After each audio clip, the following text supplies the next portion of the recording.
Hey guys, इस video में हम आपसे बात करेंगे नीट 2021 के बारे में कि आप इसका फॉर्म कैसे भर सकते हो अच्छे से बिना कोई गलती किए, ठीक है ना।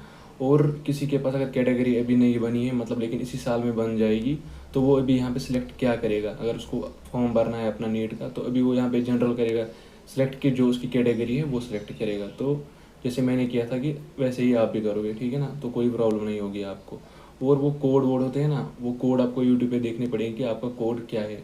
वो बहुत ही इंपॉर्टेंट होता है, वो आपको ठीक भरना है, ठीक है। या ड्रेस कोड वस कोड होता है। फिर तो लास्ट में यहाँ पे ड्रेस कोड नहीं चलता है, लेकिन कुछ स्टेट्स में चलता है ड्रेस कोड, ठीक है। तो इन सभी चीज़ों के बारे में हम यहाँ पे बात करेंगे। सबसे पहले हम आपको सिखाएंगे कि आप फॉर्म कैसे भर सकते हो घर पे बैठे बैठे, ठीक है। तो वो देखेंगे। तो चलिए यहाँ से स्टार्ट करते हैं हम। सबसे पहले आपको क्या करना पड़ेगा, आपको नीट की वेबसाइट पे जाना पड़ेगा। तो वहाँ पे आपको जैसे कि NEET.NIC.in है ना, ऐसा कुछ वेबसाइट है। तो आपको वो यहाँ पे ले जाएगा, आप कुछ ऐसा इंटरफेस आएगा वहाँ पे, ठीक है ना। चलिए, इंटरफेस आपको आया यहाँ पे। तो अभी आपको क्या करना है, आपको न्यू रजिस्ट्रेशन पे जाना है। न्यू रजिस्ट्रेशन पे जाने के बाद आपको यहाँ पे ये दिखा रहा है कि कितनी फ़ी है। जनरल की 1500 है, जनरल EWS की 1400, SC ST person with disability 800 फ़ी है। तो आपको नीचे जाना पड़ेगा। तो फिर यहाँ पे I have downloaded this brochure, ये पढ़ना है, इन्फॉर्मेशन बुलेटिन ज़रूरी पढ़ना होता है, तो ये आपको पढ़ना पड़ेगा। तो अभी फिर आप यहाँ पे अपनी इन्फॉर्मेशन फिल करोगे, जैसे कि मैं करूँगा यहाँ पे। आप भी एग्जैक्ट ऐसे ही करना, लेकिन आप यहाँ पे ना इन्फॉर्मेशन जो भी दोगे ना वो करेक्ट देना। जैसे कि आपका मार्क्स कार्ड है ना 10th का 12th का, वो सामने रखना, उसके बाद ये फिलअप करना। तो चलिए यहाँ से स्टार्ट करते हैं। जैसे कि मैं अपना नाम दूंगा यहाँ पे, फ़िलहाल तो मैं आपको सिखा रहा हूँ तो इसलिए ऐसा कुछ करूँगा।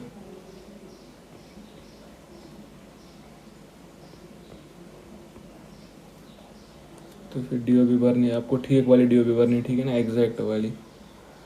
तो मैं ऐसे ही भर रहा हूँ अपनी DOB अभी।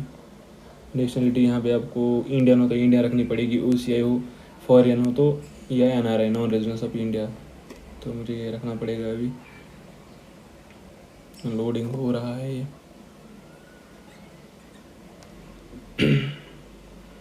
आइडेंटिटी टाइप की कौन सा है आपके पास, पासपोर्ट होगा या बैंक पासबुक होगा, राशन कार्ड होगा। तो मेरे पास अभी आधार कार्ड है, तो मैं आधार कार्ड रखूँगा यहाँ पे। और उसके लास्ट 4 डिजिट्स मांग रहा है यहाँ पे, तो वो यहाँ पे दूंगा।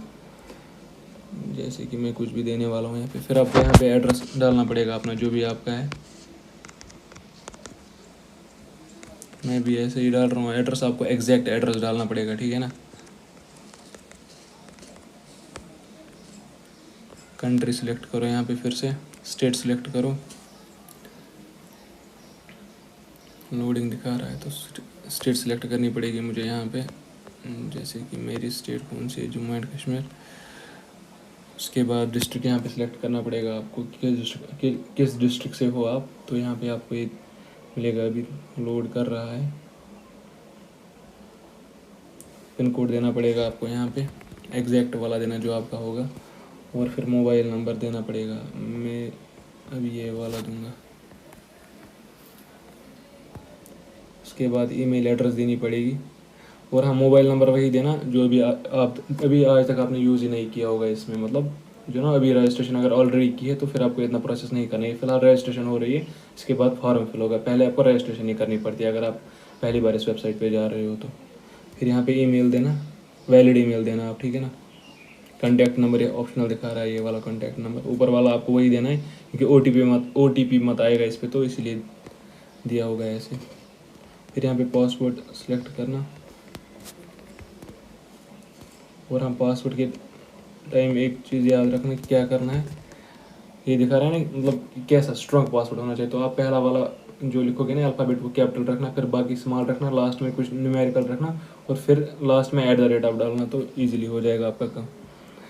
तो अब ये यहाँ पे सिक्योरिटी क्वेश्चन बोल रहा है, तो मैं रखूँगा ये, what is the name of your first school. मैं यही रखूँ क्योंकि याद रहता है ज़्यादा। तो फिर यहाँ पे आपको ये देना पड़ेगा HU4, ये क्या है, 097। फिर सबमिट पे क्लिक करना पड़ेगा। अभी ये दिखा रहा है कि फाइनली आप चेक करो कि आपने सब कुछ ठीक भरा है कि नहीं। फिर आपको यहाँ पे चेक करना पड़ेगा, रिव्यू पेज आता है यहाँ पे, फिर आप चेक करो कि मैंने सारी इन्फॉर्मेशन ठीक दी है। यहाँ पे टिक करनी पड़ती है। टिक करने के बाद आपको यहाँ पे एग्री पे करना पड़ेगा और फाइनल सबमिट करना पड़ेगा। यस,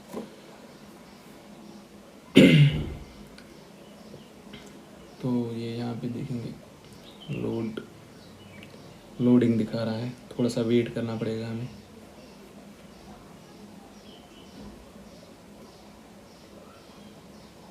उसके बाद है save password.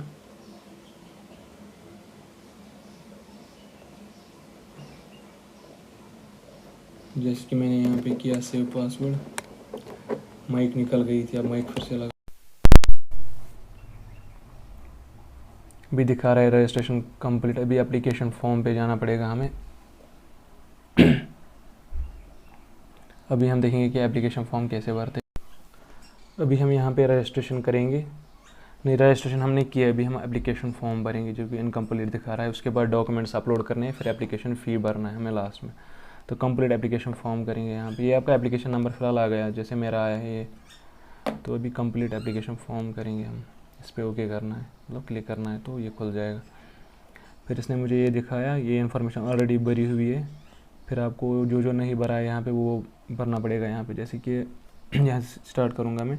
State duty from wire 12th equivalent past appearing. कहाँ से मैंने पास किया है? जम्मू कश्मीर से।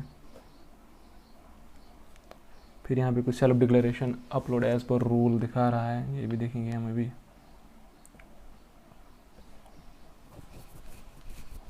ये सेल्फ डिक्लेरेशन शायद स्टेट टू स्टेट वेरी करता है।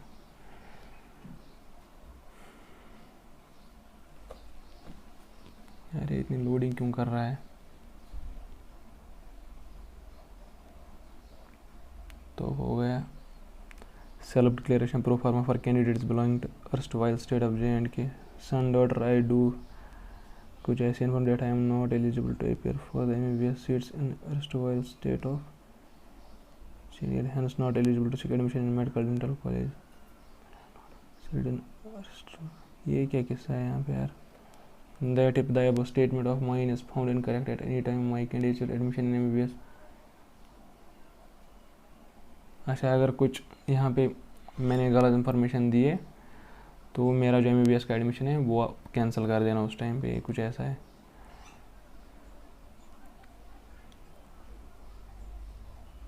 तो मैं यहाँ पे नो रखूँगा।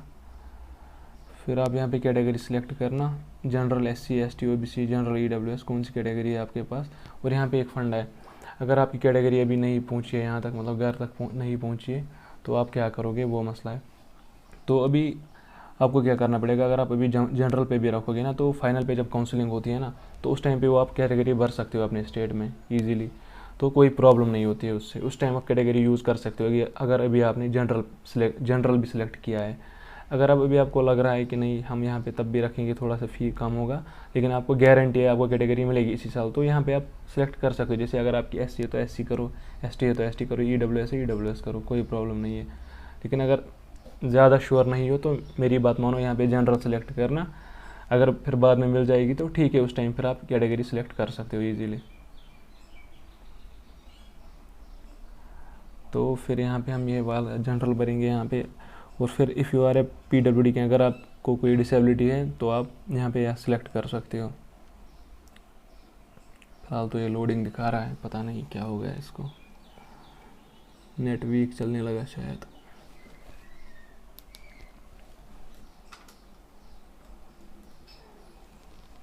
तो हो गया, तो यहाँ पे मैं नो रखूँगा क्योंकि डिसेबिलिटी नहीं है। If you are PWD candidate do you have benchmark. उसके बाद आर यू डायबिटिक, ये भी नो रखूँगा मैं। यार ये लोडिंग इतनी क्यों कर रहा है अभी, इसको क्या हो गया? नेट वीक है शायद।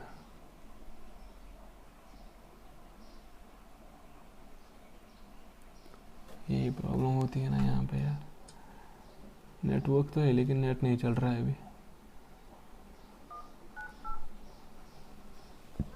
हो गया ये भी सिलेक्ट। डायबिटिक हो नहीं, कंट्री ऑफ रेजिडेंस, किस कंट्री में रहते हो अभी आप। तो कंट्री सिलेक्ट करनी पड़ेगी।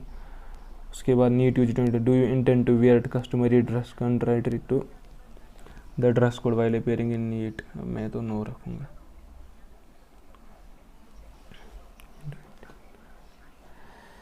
उसके बाद क्वेश्चन पेपर का मीडियम सेलेक्ट करना, इंग्लिश करूँगा मैं, किसी को हिंदी आती है तो हिंदी में रखना। उसके बाद आपको चॉइसेस मिलेगी कि किधर आपको एग्ज़ाम देने जाना है, अपनी चॉइस पे सेंटर सेलेक्ट करना पड़ेगा। जैसे कि मैं यहाँ पे सिलेक्ट करूँगा, प्रेफरेंस देनी पड़ेगी कि जो आपके नज़दीक होगा ना वही प्रेफरेंस में रखना पहले तो। जम्मू एंड कश्मीर, पहला मैंने अनंतनाग रखा, दूसरा मैं बारामूला रखूँगा। तीसरी बार फिर से स्टेट सिलेक्ट करनी पड़ेगी, इसे मैंने जम्मू एंड कश्मीर किया फिर से। तीसरा मैं रखूँगा जम्मू, जबकि श्रीनगर मेरा सबसे नज़दीक है यहाँ पे, तो मैं ऐसे ही कर रहा हूँ प्रेफरेंस फिर, लेकिन आपको अच्छे से करना पड़ेगा। आपके नज़दीक क्या होगा वो पहले रखना, फिर उससे दूर वैसे ही। फोर्थ मैंने श्रीनगर रखा। फिर 12th और इक्विवेलेंट क्वालिफिकेशन डिटेल्स, पास किया है कि अपियरिंग, अभी मतलब रिज़ल्ट नहीं आया आपका, तो ऐसा कुछ रखना पड़ेगा यहाँ पे, पास जैसे मैंने किया था। सिलेक्ट कब किया है, तो ये आप कुछ भी रख सकते हो, मतलब जो आपका डेट होगा कि आपने पास कब किया है तो वही रखना है, ठीक है ना। क्वालिफिकेशन एग्ज़ाम कोड, ये यहाँ पे मसला है, ये कोड आपको मिल जाएगा नीट की वेबसाइट पे, ये आप देखना कि आपका कोड क्या है।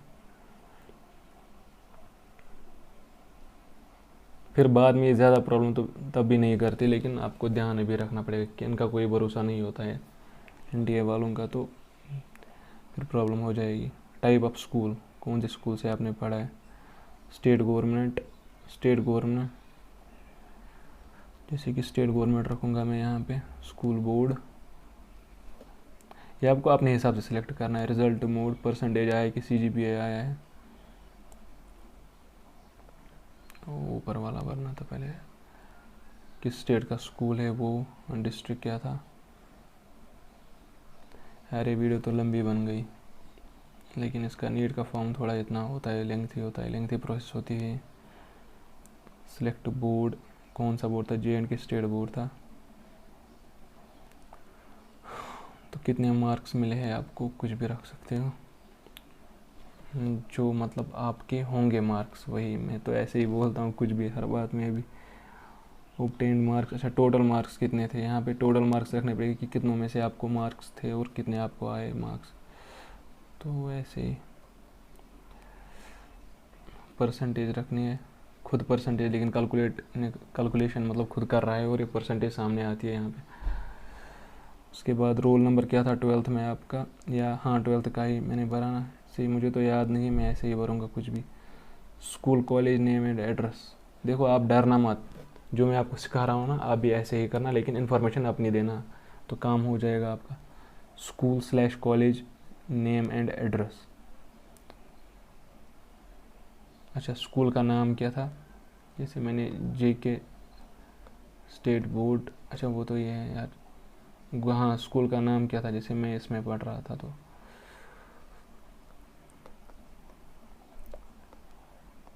यहाँ पे स्कूल का नाम देना है और एड्रेस डालना लास्ट में।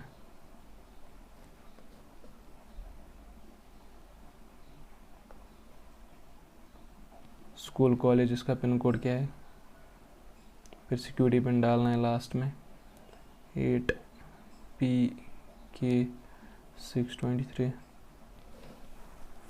तो हो गया हमारा काम। फिलहाल तो इतना हो गया, अब हम देखेंगे कोई गलती हुई, अच्छा ये हमने नहीं भरा, प्लेस ऑफ स्कूलिंग रूरल, और मत कुछ डालना है, नहीं यहाँ पे मैंने ये नहीं दिया था तो इसलिए हुआ प्लेस ऑफ स्कूलिंग। परसेंटेज खुद निकालेगा ये, और यहाँ पे भी ये नया डालना पड़ेगा OW1313, तो वेट करना पड़ेगा थोड़ा। अब फाइनल सबमिट दिखा रहा है कुछ, आई एग्री, पहले यहाँ पे फिर से देगा कि ठीक भरी है इन्फॉर्मेशन कि नहीं, तो आपको सिलेक्ट करना पड़ेगा ऐसे कि मैंने सब कुछ ठीक दिया है। उसके बाद यस आई एग्री एडिट करना है एप्लीकेशन फॉर्म अगर आपको कुछ गलती हुई है तो, या नहीं अगर सब कुछ ठीक है तो फाइनल सबमिट पे क्लिक करना। Do you wish to submit application form finally, yes. तो ये हमारा ये कंप्लीट हो गया। अभी डॉक्यूमेंट्स हमारे अपलोड करने हैं हमें, तो अपलोड डॉक्यूमेंट्स पे आपको क्लिक करना पड़ेगा। तो यहाँ पे इसने दिखाया है कि मैक्सिमम साइज़ कितना आपको रखना पड़ेगा, जैसे कि यहाँ पे आपको भरना है passport size photograph with 80% face without mask, मतलब मास्क के बिना होना चाहिए, 80% उसका मास्क के बिना होना चाहिए। तो लेकिन फ़ोटो का साइज़ अभी 200 KB मांग रहा है। अगर अब कोई घर पे भर रहा है, उसको ज़्यादा पता नहीं है, तो आपको एप्लीकेशन लानी पड़ेगी कि जो कि इस जो आप उसमें पिक डालोगे वो उसका साइज़ रिड्यूस करेगा। अगर 3 MB 4 MB की पिक होगी तो उसका साइज़ वो 200 KB से कम करेगा, ठीक है ना। तो वो आपको डाउनलोड करनी पड़ेगी प्ले स्टोर से। ऐसे ही लेफ्ट हैंड थंब इम्प्रेशन यहाँ पे अपलोड करना पड़ेगा, फिर सिग्नेचर यहाँ पे अपलोड करना पड़ेगा, फिर post card size photograph, minimum size कितना होना चाहिए और मैक्सिमम साइज़ कितना होना चाहिए, 200 KB तक आप भर सकते हो। पोस्ट कार्ड साइज़ फ़ोटोग्राफ एक होता है, थोड़ा सा बड़ा होता है, तो वो आपको भरना पड़ेगा। जब आप ये कंप्लीट करोगे तो इसके बाद आपको क्या करना है फिर फाइनली आपको यहाँ पे ले जाएगा पेमेंट पे। तो फिर आपको पेमेंट भरनी पड़ेगी, आपका ATM कार्ड होगा या कोई भी तरीका यहाँ पे दिखाया होगा तो उसके थ्रू आपका कंप्लीट हो जाएगा ये। तो बस इतनी सी प्रोसेस है।